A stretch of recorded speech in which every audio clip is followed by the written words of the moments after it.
قرآن کریم اگر پڑھیں تو قرآن کریم میں جا بجا اللہ تعالیٰ نے عدل و انصاف کے کرنے کا حکم ارشاد فرمایا،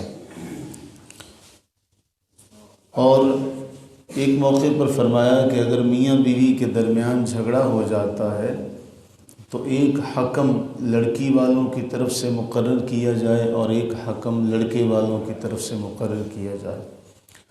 فَبْعَثُوا حَكَمًا مِّنْ أَهْلِهِ وَحَكَمًا مِّنْ أَهْلِهَا إِن يُرِيدَا إِصْلَاحًا يُوَفِّقِ اللَّهُ بَيْنَهُمَا۔ اگر یہ دونوں حکم ارادہ کریں گے تو اللہ ان کے درمیان صلح کا کوئی راستہ، کوئی تدبیر پیدا فرما دے گا۔ تو معاملہ یہ ہوا کہ یہ ساری کی ساری جو گرہ ہے، یہ اختیار کس کے ہاتھ میں ہوگا؟ حکم کے ہاتھ میں، جو قاضی بنے گا، جو دونوں کے درمیان فیصلہ کرے گا۔ حضرت سیدنا عبداللہ ابن مسعود رضی اللہ تعالی عنہ بیان کرتے ہیں، فرماتے ہیں کہ رسول اللہ صلی اللہ علیہ وسلم نے ارشاد فرمایا، ما من حکم یحکم بین الناس۔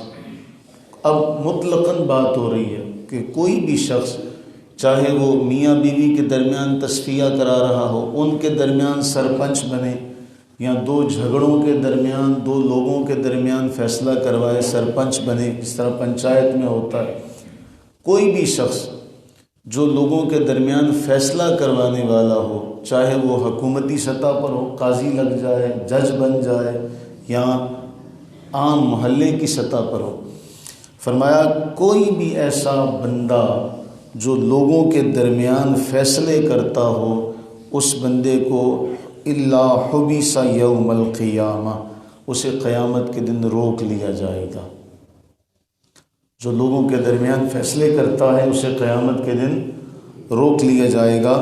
وَمَلَكٌ آخِذٌ بِقَفَا حَتَّى يَقِفَهُ عَلَى جَهَنَّمَ، فرشتہ اس کو اس کی گدی سے پکڑ کر جہنم کے کنارے پر لے کر کھڑا ہو جائے گا۔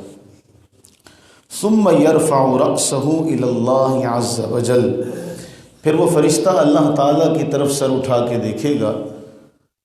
فإن قال، اب اگر وہاں سے حکم ہوا، القاہ فی جہنم، اسے جہنم میں ڈال دو، تو اللہ کے نبی علیہ السلام نے فرمایا، یہوی 40 خریفا، وہ 40 سال تک پھر لڑکتا چلا جائے گا جہنم میں۔ اگر اس نے وہاں سے اللہ کی طرف سے یہ فیصلہ ہوا کہ یہ خطا کار ہے، تو پھر تو اسے جہنم میں پھینک دیا جائے گا، لیکن وہاں لا کر کھڑا ضرور کیا جائے گا۔ اب اگر اللہ فرمائے کہ نہیں یہ خطا کار نہیں ہے، تو پھر اسے واپس لے جایا جائے گا۔ لیکن جو اس حدیث میں بتایا گیا کہ اس کو گدی سے پکڑ کر جہنم کے گڑھے کے کنارے لا کر کھڑا کیا جائے گا، پھر فرشتہ اللہ سے سوال کرے گا، اللہ سے پوچھے گا۔ تو لوگوں کے درمیان حکم بننا، لوگوں کے درمیان قاضی بننا، ہمیں بڑا اچھا لگتا ہے نا کہ کسی بات پر ہمارے درمیان دو بندے آ جائیں اور ہم پر یہ چھوڑ دیں، بھئی جو تو کہے گا میں وہ کر لوں گا۔ یہ کوئی معمولی مسئلہ نہیں ہے۔ اللہ کے نبی صلی اللہ علیہ وسلم نے فرمایا، من ولی القضاء او جعل قاضیا بین الناس فقد ذبح بغیر سکین، جو شخص بھی منصب قضاء پر فائز ہوا یا اسے لوگوں کے درمیان قاضی بنایا گیا، وہ بغیر چھری کے ذبح ہو گیا، بغیر چھری کے ذبح ہو گیا۔ معنی اس جملے کا تکلیف بتانا مقصود ہے کہ چھری کے ساتھ جانور ذبح ہوتا ہے تو آسانی سے ہو جاتا ہے، بغیر چھری کے آپ اسے ذبح کریں تکلیف ہی دیں گے۔ فرمایا جو بھی ایسا بندہ لوگوں کے درمیان قاضی بنے گا، لوگوں کے درمیان فیصلہ کروانے والا ہوگا، وہ ایسا ہے کہ بغیر چھری کے ذبح ہوگا۔ کیوں؟ اما عائشہ صدیقہ رضی اللہ تعالیٰ عنہ بیان کرتی ہیں کہ قیامت کے دن ایک عدل و انصاف کرنے والا قاضی بھی، اس پر بھی ایک لمحہ ایسا آئے گا، وہ کہے گا کاش کہ میں نے لوگوں کے درمیان ایک سوکھی کھجور کا بھی فیصلہ نہ کیا ہوتا۔ کون؟ قاضی عادل۔ قاضی عادل پر بھی ایک گھڑی ایسی آئے گی کہ جس نے لوگوں کے درمیان فیصلہ کیا ہوگا عدل و انصاف کے ساتھ، وہ بھی تمنا کرے گا کہ کاش میں نے سوکھی کھجور کا بھی فیصلہ نہ کیا ہوتا۔ ایک اور روایت میں آپ علیہ السلام نے فرمایا قاضی 3 طرح کے ہوتے ہیں، ایک قاضی جنت میں اور 2 جہنم میں۔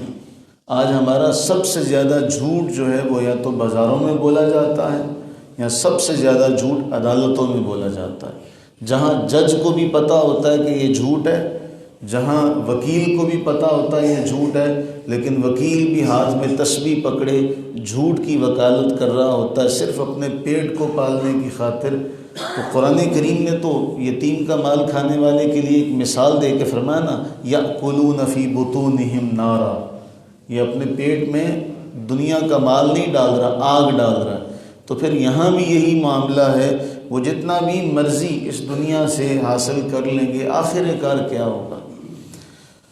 فرمایا ایک قاضی جنت میں، ایسا شخص جس نے حق کو جانا اور اس کے مطابق فیصلہ کیا۔ حق کو جاننا کافی نہیں، جان کر اس کے مطابق فیصلہ کرنے والا، فرمایا یہ قاضی جنت میں۔ اور وہ جس نے حق کو جان تو لیا لیکن فیصلے میں ظلم کیا، وہ جہنم میں جائے گا۔ تیسرا، جس نے لوگوں میں جہالت کے ذریعے فیصلہ کیا، وہ تو ہے ہی جہنمی۔ تو 3 طرح کے قاضی، ایک جنت میں 2 جہنم میں۔ اور اس سے کہیں یہ وہم نہ ہمیں پیدا ہو جائے کہ جی ہم کون سا قاضی ہیں، کہیں آپ یہ نہ خیال کریں جی یہ تو ان کے لیے نا جو سرپنچ بنے گا۔ رسول اللہ صلی اللہ علیہ وسلم نے ایک جملے میں بات ختم کر دی، کلکم راعٍ وکلکم مسئول عن رعیتہ، تم سارے کے سارے حاکم ہو، تم سارے کے سارے بادشاہ ہو، تم سارے کے سارے قاضی ہو، تم سے تمہاری رعایا کے بارے سوال ضرور ہوگا، تم جواب دو اپنے گھر بار کے بارے میں، اپنے بیوی بچوں کے بارے میں، اپنے معاملات کے بارے میں، ہم سارے حاکم ہیں۔ تو ہم سارے اللہ کے ہاں جائیں گے کہ بتاؤ اولاد کے درمیان فیصلہ کیا، انصاف کے ساتھ کیا کہ نہیں کیا، بیوی کے ساتھ، ماں کے ساتھ یہ معاملہ کیا کہ نہیں کیا۔ تو اللہ سے دعا کریں کہ باری تعالیٰ اپنی رحمت کا صدقہ ہمیں یہاں سے کامیابی کے ساتھ جانا نصیب فرمائے، ہمیں یہاں سے سرفرازی کے ساتھ جانا نصیب فرمائے، آمین ثم آمین۔